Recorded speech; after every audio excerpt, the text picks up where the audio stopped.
സിനിമയെ കാണാം. സംഘപരിവാറിനെതിരായിട്ട് എത്രയോ സിനിമകൾ നാട്ടിൽ ഇറങ്ങിയിട്ട് സിനിമയെ ആശ്രയിച്ചാണോ ഈ രാജ്യത്ത് സംഘപരിവാർ പ്രവർത്തിക്കുന്നത്? ഞങ്ങൾക്കെതിരായിട്ട് എത്ര സിനിമ വന്നിട്ടുണ്ട്, എന്നിട്ട് ഞങ്ങൾ എന്തായി പോയി? സിനിമയായിട്ട് കണ്ടാൽ മതി. അത് മനസ്സിലാക്കാനുള്ള സാമാന്യ ബുദ്ധിയും ബോധവും ഒക്കെ നമ്മുടെ കേരളത്തിലെ എല്ലാവർക്കും ഉണ്ട് എന്ന് മാത്രമേ ഞാൻ പറയുന്നു. അത് ഇഷ്ടമുള്ളവർക്ക് കാണാം, കാണാതിരിക്കാം. അപ്പം എമ്പുരാൻ എവിടെ പോയാലും എമ്പുരാൻ, ഏത് പേജ് തുറന്നാലും എമ്പുരാൻ, ഇൻസ്റ്റയല്ല വാട്സപ്പ് അല്ല എല്ലാത്തിലും എമ്പുരാൻ. ഓക്കെ, അപ്പം ഞാൻ ഈ എമ്പുരാൻ്റെ റിവ്യൂ പറയണമെന്ന് ആഗ്രഹം ഉണ്ടായിരുന്നു, പിന്നെ പറഞ്ഞില്ല. കാരണം എന്താണെന്ന് വെച്ചാൽ ഒരു റിവ്യൂസൊക്കെ പറയുമ്പം നമ്മൾ അതിനൊരു ബുദ്ധി ഉണ്ടാവണം. ഞാൻ ബേസിക്കലി എനിക്ക് ഒരു കാര്യത്തെ പറ്റി പറയാൻ പറ്റുന്ന 100% കോൺഫിഡൻ്റ് ഉള്ള സാധനത്തിലോട്ട് മാത്രമേ ഞാൻ ഇറങ്ങുള്ളൂ. പക്ഷേ എമ്പുരാൻ സിനിമ ഇറങ്ങി 24 hours നമ്മുടെ ചാനലുകളിൽ ഒരു വിവാദ കാര്യത്തെ പറ്റി ഒരു ചർച്ച നടക്കുന്നുണ്ട്. അപ്പം അതിനെപ്പറ്റി കുറച്ച് കാര്യങ്ങൾ പറയാനാണ് ഞാൻ ഇന്ന് വന്നത്. ഞാനല്ല, സോ വാ ജിതേഷ്, ഞാൻ അതിനെപ്പറ്റി സംസാരിക്കാൻ വേണ്ടി ഞാൻ ഇൻവൈറ്റ് ചെയ്യുന്നു എൻ്റെ ഓഫീസിലെ PRO.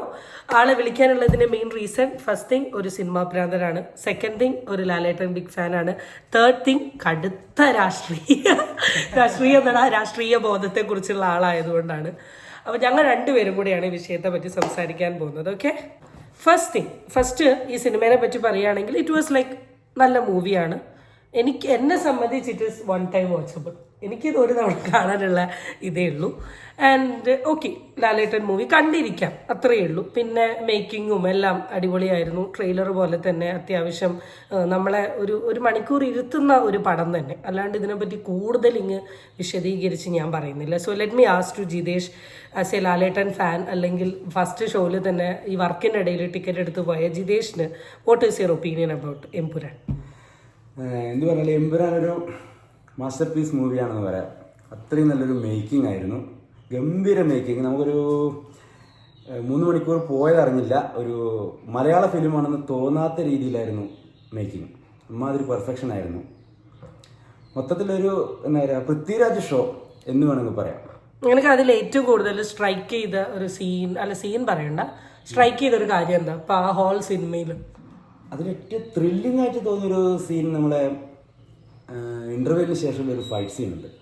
ഒരു മരണമാസമായിരുന്നു. അത് നമുക്കൊരു നല്ല ത്രില്ലിംഗ് ആയിരുന്നു. അത് എമ്പുരാൻ എന്ന് പറയുന്ന സിനിമയിൽ രാഷ്ട്രീയത്തെ ഒരുപാട് പോർട്രേറ്റ് ചെയ്തിട്ടുണ്ടെന്നും രാഷ്ട്രീയപരമായിട്ടുള്ള കാര്യങ്ങളെ പറ്റി ഭയങ്കര വലിച്ചു വാരി പറഞ്ഞിട്ടുണ്ടെന്നും പിന്നെ കുറേ തെറ്റായ ഇൻഫോർമേഷൻസ് കൊടുത്തിട്ടുണ്ട് എന്നൊക്കെ പറഞ്ഞിട്ട് കുറേ ഫേമസ് ആയിട്ടുള്ള രാഷ്ട്രീയ പ്രവർത്തകർ വന്നിട്ടുണ്ട്.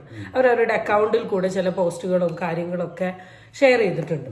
അപ്പം അതിനെക്കുറിച്ചിട്ടുള്ള ഒപ്പീനിയൻ, ഫസ്റ്റ് തിങ് ഞാൻ എൻ്റെ ഒരു പോയിന്റ് ഓഫ് സൈഡിൽ നിന്നുള്ള ഒരു ഒപ്പീനിയൻ പറയാം. ആദ്യം തന്നെ ഇപ്പം സിനിമ എന്ന് പറയുന്നത് ഒരു എൻ്റർടൈൻമെൻറ്റ് പർപ്പസിനുള്ളൊരു സാധനമാണ്. അപ്പോൾ അതിനെ എൻ്റർടൈൻമെൻ്റായി കാണണം എന്നാണ് എൻ്റെ അഭിപ്രായം. കാരണം നമ്മൾ സിനിമ കാണാൻ പോകുന്നൊരു 3 മണിക്കൂർ എൻ്റർടൈൻമെൻറ്റ് കാണാൻ വേണ്ടിയിട്ട്, അല്ലെങ്കിൽ ഒരു രസത്തിന്, ഒരു എൻജോയ്മെൻറ്റ്, ഒരു ജോലിക്ക്, അല്ലെങ്കിൽ ഒരു ഫാൻ ബേസിസിലൊക്കെ പോയി കാണുന്ന ഒരു സാധനമാണ്. പക്ഷേ അത് ഇത്രത്തോളം ഇൻഫ്ലുവൻസ് ചെയ്യുമെന്ന് പറയുമ്പോൾ, ഇപ്പോൾ ചെറിയ കുട്ടികളിലൊക്കെയാണെങ്കിൽ ഫൈൻ, നമുക്ക് പറയാം. ഇപ്പോൾ വല്ല ഡ്രഗ് യൂസേജോ അല്ലെങ്കിൽ ഈ തല്ലും പിടിയൊക്കെ ഇൻഫ്ലുവൻസ് ചെയ്യുമെന്ന് പറയും. പക്ഷേ അത്യാവശ്യം നമ്മൾ ഇന്ന് ബുദ്ധിയും ബോധമുള്ള മനുഷ്യന്മാർ തന്നെയാണുള്ളത്. നമ്മൾ ഈ ലോകവും പാർട്ടി എന്താ, പൊളിറ്റിക്സ് എന്താണ്, ഓരോ പാർട്ടിയിൽ ഉണ്ടാകുന്ന ഐഡിയോളജീസ് എന്താണെന്നൊക്കെ അറിയുന്ന ആൾക്കാർ തന്നെ ഈ ലോകത്തുള്ളത്. ഇപ്പോൾ ഒരു സിനിമയിൽ കൂടെ എന്തെങ്കിലുമൊക്കെ ഒരു കാര്യം പോർട്രേറ്റ് ചെയ്തത് അവരെ നെഗറ്റീവ്ലി ഇൻഫ്ലുവൻസ് ചെയ്യും എന്നൊരു അഭിപ്രായം എനിക്ക് പേഴ്സണലി ഇല്ല. അപ്പം അതുകൊണ്ട് എന്താണ് നിനക്ക് സിനിമ റിലേറ്റ് ചെയ്തിട്ട് അല്ലെങ്കിൽ ഇങ്ങനെയൊക്കെ ഇൻഫ്ലുവൻസ് ചെയ്തു എന്ന് പറയാനുള്ളത്? ഈ സിനിമ രാഷ്ട്രീയത്തെ മോശമായിട്ട് പോർട്രേറ്റ് ചെയ്യുന്നു എന്ന് പറഞ്ഞാൽ അങ്ങനെ ഒരു ഇതായിട്ട് എനിക്ക് തോന്നിയിട്ടില്ല. കാരണം നമ്മൾ വർഗീയതയെ പറ്റിയിട്ട് അതിൽ ഒരുപാട് പറയുന്നുണ്ട്. പിന്നെ ഒരു രാഷ്ട്രീയ പാർട്ടീനെ കുറ്റം പറയുന്നുമില്ല, നല്ലത് പറയുന്നുമില്ല.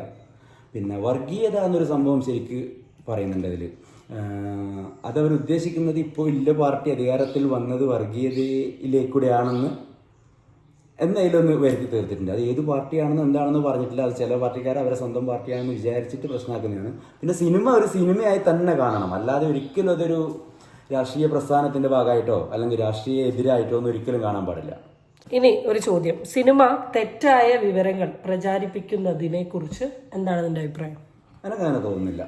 സിനിമ തെറ്റായ വിവരം പ്രചാരിപ്പിക്കുന്നു എന്നുള്ളൊരു ചിന്ത എനിക്കില്ല. കാരണം അപ്പൊ ഈ വർഗീയതയെ പറ്റി ഇങ്ങനെ പറഞ്ഞു എന്ന് പറഞ്ഞു. സിനിമേന്റെ ഒരു കഥയാണ്, ആ സിനിമക്ക് വേണ്ടിയിട്ടുള്ള ഒരു കഥയാണ്. ആ സിനിമ കണ്ടാലേ മനസ്സിലാവും. അല്ലാണ്ട് അത് ഒരിക്കലും ഒരു രാഷ്ട്രീയ പാർട്ടീനോ ഒരു വ്യക്തിനോ ഒന്നും ടാർഗറ്റ് ചെയ്ത് പറയുന്നതല്ല. പിന്നെ ഇതിൽ സംഘപരിവാർ ടീം സംഘടനകളാണ് മെയിനായിട്ട് ഇറങ്ങിയെന്ന് പറഞ്ഞു. മീൻസ് ഒരുപാട് പാർട്ടി ലോകത്തുണ്ട്. വൈ ദം? അത് അവര് വർഗീയതയെ പ്രൊമോട്ട് ചെയ്യുന്നുണ്ട്. അവർക്ക് ഇത്രത്തോളം അവർ വർഗീയത പ്രൊമോട്ട് ചെയ്യുന്നതല്ല. അല്ല, ഞാൻ ചോദിക്കാൻ കാരണമല്ല, അവർക്ക് ഇത് കൊള്ളാനുള്ള റീസൺ എന്താ? കൊള്ളാനുള്ള കാര്യം ഒന്ന്, ഹിന്ദുത്വം എന്ന് പറഞ്ഞത് ഹിന്ദു മുസ്ലിം വർഗീയതയാണ് അതിൽ കാണിക്കുന്നത്. അപ്പൊ ഹിന്ദുക്കളെ സപ്പോർട്ട് ചെയ്യുന്നത് ഹിന്ദു പരിവാർ ആയതുകൊണ്ട് അത് അവരെയാണ് ടാർഗറ്റ് ചെയ്തതെന്ന് അവർക്ക് തോന്നിയതാണ്. ഉള്ളില് തെറ്റ് ചെയ്തവർക്കല്ലേ കുറ്റബോധത്തിന്റെ ആവശ്യമില്ല. അടുത്ത ചോദ്യം, ഗോത്ര കലാപത്തെ കുറിച്ച് തെറ്റായ വിവരങ്ങൾ ഈ സിനിമയിൽ കൂടെ പങ്കുവെക്കുന്നുണ്ട് എന്ന് വെച്ചാൽ ഗുജറാത്ത് കലാപൊക്കെ ആയിരിക്കും ഉദ്ദേശിച്ചിട്ടുണ്ടാവും. അതൊരിക്കലും തെറ്റായ പരാമർശം എന്ന് പറയാൻ പറ്റൂല. ആ സിനിമക്ക് വേണ്ടിയിട്ടുള്ള സംഭവമാണ്. അതൊരിക്കലും രാഷ്ട്രീയമായിട്ട് കാണേണ്ട ആവശ്യം എന്താണെന്ന് ചോദിക്കുന്നത്. ആ സിനിമയുടെ കഥയുമായിട്ട് ബന്ധപ്പെട്ട് പൃഥ്വിരാജിന്റെ ഫ്ലാഷ് ബാക്ക് ആണ് അതിൽ കാണിക്കുന്നത്. അതൊരിക്കലും ഒരു പാർട്ടീനെ ടാർഗറ്റ് ചെയ്തല്ല. അത് സിനിമക്ക് വേണ്ട ഒരു കഥയാണ്, അത്രയേ ഉള്ളൂ. അങ്ങനെ മാത്രം കണ്ടാൽ മതി. അത് ഒരു പാർട്ടീനെ കുറ്റം പറയുന്നില്ല. അത് എന്തുകൊണ്ട് അവരെ പാർട്ടിയാണെന്ന് ചിന്തിക്കുന്നു, അതല്ലേ പ്രശ്നം.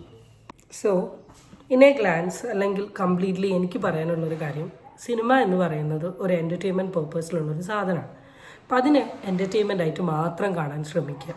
പിന്നെ നമ്മളെന്താണെന്നും നമ്മളുടെ ഐഡിയോളജി എന്താണെന്നും നമ്മളുടെ സ്പിരിറ്റ് എന്താണെന്നും നമ്മൾ എങ്ങനെയാണ് വർക്ക് ചെയ്യുന്നത് എന്നുള്ളതൊക്കെ ഇത് ജനറൽ പബ്ലിക്കിന് കാണാൻ പറ്റും.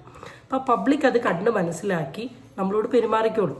അല്ലാണ്ട് ഒരു സിനിമയിൽ കൂടെ ഒരു കാര്യം കൺവേ ചെയ്തു എന്ന് കരുതി അത് വിശ്വസിക്കാൻ പോകുന്ന മണ്ടന്മാരൊന്നുമല്ല. അങ്ങനെയാണെങ്കിൽ സിനിമയത്തെ ഫൈറ്റ് സീനൊക്കെ കണ്ടിട്ടുണ്ടെങ്കിലോ ഒരാൾ തന്നെ 10-25 ആൾക്കാരെയൊക്കെ അടിച്ചിടുന്നത്. It is basically entertainment purpose. നമ്മൾ അത്യാവശ്യം നല്ലൊരു മേക്കിങ്ങിൽ ചെയ്തിട്ടുള്ളൊരു മൂവിയാണ്. ഇനിയും അത്യാവശ്യം നല്ല രീതിയിൽ റീച്ച് ആവാനും കുറേ ആൾക്കാരും കാണാൻ പോകുന്നൊരു മൂവിയാണ്. അപ്പം അതിനിങ്ങനെ ഒരു നെഗറ്റീവ് പബ്ലിസിറ്റി കൊടുത്തുകൊണ്ട് അതിൻ്റെ റീച്ച് കുറയ്ക്കാനാണ് ശ്രമിക്കുന്നതെങ്കിൽ, അല്ലെങ്കിൽ നെഗറ്റീവ് പബ്ലിസിറ്റി സ്പ്രെഡ് ചെയ്തുകൊണ്ട് ഒരു കാര്യമില്ല. ലാലേട്ടൻ ഫാൻസും പൃഥ്വിരാജ് ഫാൻസും ഉള്ള അത്രത്തോളം കാലം സിനിമയ്ക്ക് ഒരു കുറവും വരില്ല.